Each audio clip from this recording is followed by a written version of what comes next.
ini akan saya lakukan suatu acara review tentang ciri khas daripada bambu tong seribu dulu ya. Ini tongser. Ini sekilas lalu jika dipandang sangat indah sekali dulu ya. Coba akan saya ambil gambar. Ya, ini yang berlubang adalah bambu unik yang sejenis atau berpakem tong seribu dulu ya. Ini yang berlubang cuma satu sisi saja, namanya tong seribu dulu. Nah, ini ciri khas dari bambu tong seribu adalah bambu ini berlubang secara alami. Nah, ini berlubang secara alami dulu. Ini dari bawah sampai ke atas ini berlubang secara alami. Dan keunikan daripada bambu ini dengan gaya lubangnya yang semakin ke atas semakin kecil dan akhirnya membentuk seperti bersap-sap. Indah sekali itu ya. Ini alami tuh. Nah, ini berlubang secara alami dan untuk di belakangnya dulu ya. Ini tidak lepas daripada bambu ruas pendek. Yang ruasnya semakin ke atas semakin kecil dulu.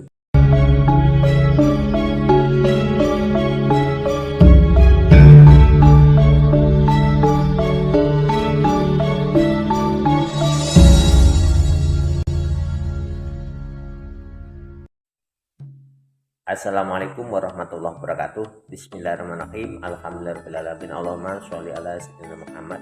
Kepada seluruh pendukung, subscriber dimanapun Anda semua berada, dan kepada seluruh pemirsa, di sini kami akan melakukan suatu acara review membahas tentang beberapa bambu unik dulu ya. Untuk kali ini kami akan membahas daripada bambu unik tongser atau bambu unik badar dulu ya. Di sini ada beberapa contoh koleksi dari kami, ada tong seribu dan juga ada bambu badar, dan kami akan melakukan review bagaimana ciri-ciri daripada bambu tongser tong seribu dan bagaimana filosofi yang terkandung di dalam bambu tong seribu ini. Dan juga di sini juga ada beberapa koleksi, yaitu bambu badar, bambu tukang sari, juga bambu jarang gantung yang terkumpul di sini dalam rangka untuk melestarikan bambu unik Nusantara dulu ya. Selanjutnya kita akan mengkaji tentang ciri-ciri daripada bambu tongser dan filosofi yang terkandung di dalamnya. Monggo ikuti kami, selamat menyaksikan. Alhamdulillahirrahmanirrahim. Di sini kami mempunyai beberapa koleksi daripada bambu unik dulurku ya. Di sini ada jarang gantung, juga ada tumpang sari, juga ada bambu badar, juga ada bambu belalai gajah, dan juga ada bambu raja dulurku ya. Dan juga ada bambu David. Di sini ada beberapa koleksi yang terkumpul di sini dulurku. Untuk sementara kami akan melakukan review. Ini akan saya lakukan suatu acara review tentang ciri khas daripada bambu tong seribu dulu ya. Ini tongser. Ini sekilas lalu jika dipandang sangat indah sekali dulu ya. Coba akan saya ambil gambar. Ya, ini yang berlubang adalah bambu unik yang sejenis atau berpakem tong seribu dulu ya. Ini yang berlubang cuma satu sisi saja, namanya tong seribu dulu. Nah, ini ciri khas dari bambu tong seribu adalah bambu ini berlubang secara alami. Nah, ini berlubang secara alami dulu. Ini dari bawah sampai ke atas ini berlubang secara alami. Dan keunikan daripada bambu ini dengan gaya lubangnya yang semakin ke atas semakin kecil dan akhirnya membentuk seperti bersap-sap. Indah sekali itu ya. Ini alami dulu. Nah, ini berlubang secara alami, dan untuk di belakangnya dulu ya. Ini tidak lepas daripada bambu ruas pendek. Yang ruasnya semakin ke atas semakin kecil dulu, seperti candi dulu ya. Ini termasuk bagian daripada bambu pakem bambu unik pakem tong sewu atau tong seribu tuh. Nah, biasanya bambu-bambu yang berpakem seperti ini biasanya kalau pengalaman kami, kalau di situ ada binatang yang bersifat yang bernama walang kopo, itu biasanya dikerumuni dengan bambu-bambu seperti tong seribu ini. Kenapa? Termasuk bagian daripada magicnya, termasuk bagian daripada kecantikannya, daripada filosofi daripada kegaibannya. Ini merupakan daripada tempat yang sangat angker atau sangat ada sesuatu hal yang bersifat gaib dulu ya. Ini rata-rata walang kopo itu menunjukkan keberadaan daripada sesuatu hal yang bersifat energi secara gaib itu bermunculan di tempat seperti itu. Tempat yang rumpun bambu berada di keberadaannya berada di sekitar tong seribu ini. Jadi tong seribu ini berada di rumpun bambu yang rata-rata di situ dikerumuni oleh binatang yang bernama tongser atau yang disebut juga belalang kopo. Nah, ini belalang kopo. Kami juga memberikan suatu acara pencarian bambu unik di video kami tentang tong seribu dulu tuh ya, yang di situ banyak sekali kita mendengar suara walang kopo. Ternyata di sekitar itu di rumpun bambu situ banyak terjadi yang namanya tong seribu. Ini tong seribu dulu ya, indah. Untuk filosofi daripada bambu tong seribu dulu ya, mengapa kok disebut tong seribu? Tong itu suara kentongan dulu ya. Kentongan itu apa? Kalau pada zaman dahulu, kentongan itu sesuatu hal yang dibuat dari bambu yang dilubangi dan kemudian dipukul, akhirnya ada bunyi tong tong tong tong ya. Kentongan. Nah, karena di sini banyak sekali lubang yang tercipta dengan alami dulu ya. Ini tercipta dengan alami. Namanya ini disebut tong seribu karena banyak sekali lubang, banyak sekali kentongan yang tercipta di sini secara alami. Makanya ketika tong seribu ini ditempatkan di suatu tempat, harapan doa yang tercantum di dalamnya adalah supaya orang itu akan berkumpul seperti kentongan yang dipukul untuk bertujuan untuk mengumpulkan orang. Jadi pada zaman dahulu, mungkin pada zaman Majapahit, zaman kerajaan atau zaman masa lampau, ketika mengumpulkan orang kita akan menggunakan alat yang namanya kentongan dulu yang dibuat dari bambu, dan bambu itu dilubangi dan sementara dipukul untuk bertujuan supaya didengar oleh masyarakat dan masyarakat berkumpul dan melakukan suatu acara kegiatan desa atau kegiatan yang lain. Yang jelas tujuannya untuk mengumpulkan orang. Makanya tong seribu ini cocok untuk sebagai aksesoris atau sebagai ritualis untuk tempat-tempat yang bersifat mengumpulkan orang dulu. Mungkin bisa ditaruh di masjid, di langgar, atau di musola, atau di tempat-tempat papan pengajian atau yang lainnya. Walaupun tidak diperlihatkan penampilannya, tapi kalau ditaruh di tempat seperti itu, insya Allah secara ghaibiyah Allah akan mengumpulkan orang di situ dengan hati yang senang dan bahagia. Karena apa? Di sini ada aksesoris atau ada sesuatu hal yang bersifat mekanis batiniah untuk kita melakukan suatu acara perkumpulan. Jadi filosofi daripada tong seribu adalah sebagai pengganti kentongan, pengganti alat yang dipukul untuk secara gaib memanggil orang-orang supaya berkumpul dan mengadakan suatu acara yang ditentukan dulu ya. Ini makanya dinamakan tong seribu atau kentongan seribu dulu ya. Wah, ini kalau kita membahas tentang tong seribu kayak gini. Nah, untuk ciri-ciri tong seribu ya seperti ini dulu ya. Ini ciri-cirinya lubangnya banyak, terus di sini berlubang secara alami, dan untuk keindahannya kalau bambu unik itu biasanya tercipta dengan ros pendeknya ini aksesorisnya dari bawah sampai ke atas, tospennya semakin pendek, akhirnya kelihatan seperti candi dan indah. Ya, ini namanya bambu unik tong 1000 atau tong sel. Untuk mencari bambu seperti ini mudah gampang. Kalau kita bertemu dengan rumputnya yang di situ dikerumuni belalang kopo dulurku ya, insya Allah tong 1000 ini akan banyak sekali didapatkan. Mungkin dalam satu rumput bisa 5, 3 atau 4. Tinggal rezeki ketika kita mencari bambu unik nih, banyak apa sedikit.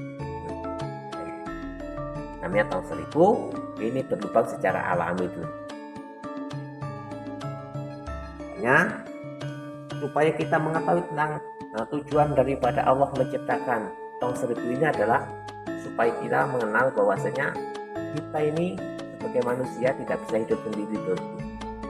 Di saat-saat tertentu kita harus melakukan suatu perkumpulan, dan perkumpulan itu harus disertai dengan tujuan yang baik dulu. Mungkin untuk membangun suatu acara pengajian atau acara suatu perdesaan, acara suatu yang bersifat kita tidak melupakan bahwasanya kita tidak bisa hidup sendiri, kita harus bermasyarakat dengan baik. Makanya di sini terciptalah yang namanya bambu tong 1000 yang bertujuan sebagai cikal bakal ngumpulnya orang dulu, sebagai cikal bakal ngumpulnya orang, dan sebagai penyebab ngumpulnya orang, dan sebagai sesuatu hal yang bersifat gaib atau yang bersifat batinnya, supaya kita nyaman di dalam perkumpulan karena ada sesuatu hal yang berada di dalam batinnya kita ini dulu ya. Makanya dohir dan batin tong 1000 ini sebagai bambu pengumpul orang atau pengumpul jamaah dulu. Ini secara filosofi bambu tong 1000. Nah, untuk melengkapi daripada keterangan yang saya lengkapi ini dulu, yang saya terangkan ini, kita cuma membawa satu contoh daripada bambu tong 1000 ini. Karena apa? Satu contoh dari bambu tong 1000 ini akan memberikan suatu peringatan bagi kita bahwasanya kita tidak bisa hidup sendiri. Kita hidup bermasyarakat, kita harus saling menghormati satu sama yang lain. Makanya daripada itu, apa yang kita pikirkan perlu dimusyawarahkan untuk orang lain. Jadi ada pemikiran yang bersifat pribadi, ada pemikiran yang bersifat umum. Dengan wasilah bambu tong 1000 ini kita akan dikumpulkan, dan kita akan berpikir kalau memang itu urusan pribadi bisa dikatakan secara pribadi atau secara pribadi. Kalau urusan masalah umum harus dimusyawarahkan dengan masyarakat setempat.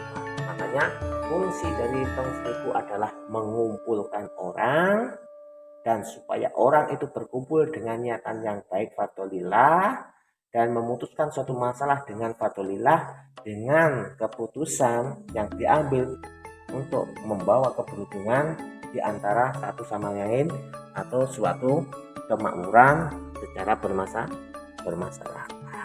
Kayaknya cukup. Mudah-mudahan edukasi dari bambu tong 1000 ini dapat menjadikan suatu kita wawasan yang lebih panjang, lebih luas, lebih menghargai daripada keberadaan ciptaan Allah Ilahi Rabbi ini, termasuk bambu unik tong 1000 ini. Kalau dilihat, bambu ini memang unik. Untuk lubang-lubangnya ini berlubang secara alami tentu. Ini sebagai pengingat kita bahwasanya banyak sekali lubang menunjukkan banyak sekali peluang jika kita melakukan suatu keputusan dengan bermusyawarah, berkumpul bersama untuk mencari solusi. Ini ilustrasi daripada bambu tong 1000. Banyak lubang, semakin banyak solusi yang kita dapat dalam melakukan memutuskan suatu permasalahan. Hanya tong 1000 bisa disebut bambu kentongan sewu dulu ya. Jadi kentongan sewu itu menunjukkan seperti apa? Kentongan sewu itu menunjukkan alat yang digunakan untuk memanggil orang, yang di situ banyak sekali alat yang akhirnya ketika dipukul akan berdentuman satu sama yang lain dulu ya. Tong tong tong tong tong tong tong. Akhirnya nama bambu ini disebut tong seribu atau 1000 suara kentongan. Jadi di sini menunjukkan banyak sekali kentongan dulurku. Ini kentongan yang bertingkat-tingkat dalam satu lubang. Dalam satu lubang ini bisa dimaknai satu kentongan. Makanya karena terlalu banyak lubang dengan bersusun seperti ini, makanya bambu ini dinamakan bambu tong seribu. Jadi filosofi yang terkandungnya itu tadi. Ketika orang memegang bambu tong seribu ini atau orang yang menyimpan bambu tong seribu ini, harapan yang diharapkan adalah ketika orang itu datang pada dirinya dan bermanfaat atas orang lain. Maksudnya bagaimana? Gini, biasanya tong seribu seperti ini, bambu seperti ini, filosofinya akan diambil manfaatnya untuk kita berdoa meminta kepada Allah supaya orang itu mudah kumpul dan mudah melakukan suatu acara perkumpulan seperti halnya tadi, yaitu melakukan acara bermusyawarah. Ketika kita nanti melakukan suatu musyawarah, insya Allah sesuatu hal yang tidak bisa kita pecahkan sendiri akan kita pecahkan bersama-sama dengan 1000 jalan. Jadi artinya tujuan daripada kita memegang bambu tong seribu atau menyimpan bambu tong seribu, filosofinya adalah mempunyai harapan supaya kita dapat mengumpulkan orang dan dapat memutuskan suatu permasalahan dalam keadaan bermusyawarah dan bersama dulu, sehingga sesuatu hal masalah yang sulit dipecahkan akan mudah terpecahkan dan akan banyak jalan atau 1000 jalan untuk menuju suatu kesuksesan. Kayaknya apa yang kami sampaikan di dalam menyampaikan sesuatu hal keunikan daripada bambu tong seribu ini, mudah-mudahan jikalau ada kurang lebihnya, jika ada kurangnya, saya mohon maaf yang sebesar-besarnya. Bisa dilengkapi kepada para master untuk melengkapi komennya di kolom komentar, dan jikalau ada kelebihan, karena semuanya minallahi, dari Allah Subhanahu wa taala. Tujuan daripada Allah menciptakan bambu tong seribu adalah termasuk bagian daripada rahmat Allah, yang dari rahmat Allah ini kita menggali suatu pengertian di dalam kita mengenal Sang Maha Pencipta dulu ya, supaya kita tidak lupa atas Sang Maha Pencipta dulu ya. Ini namanya bambu tong seribu atau yang terkenal dengan tong seribu, yang di sini tercipta namanya dari bahasa kentongan. Yang kentongan itu alat pukul atau alat untuk pemanggil masyarakat atau memanggil orang, yang di situ terjadi karena dibuat dari bambu yang dilubangi dan dipukul. Akhirnya banyak sekali pukulan, akhirnya suaranya berdentuman, akhirnya menjadi tong tong tong tong tong tong tong tong tong. Banyaknya lubang menunjukkan banyaknya kentongan. Karena begitu banyaknya lubang, akhirnya namanya dinamakan bambu tong seribu atau tongser. Ini salah satu contoh daripada keindahan bambu tong seribu, keunikan dari bambu tong seribu yang tercipta karena kebesaran Ilahi Robbi dengan alami, sehingga terjadilah bambu unik tong seribu. Wassalamualaikum warahmatullahi wabarakatuh.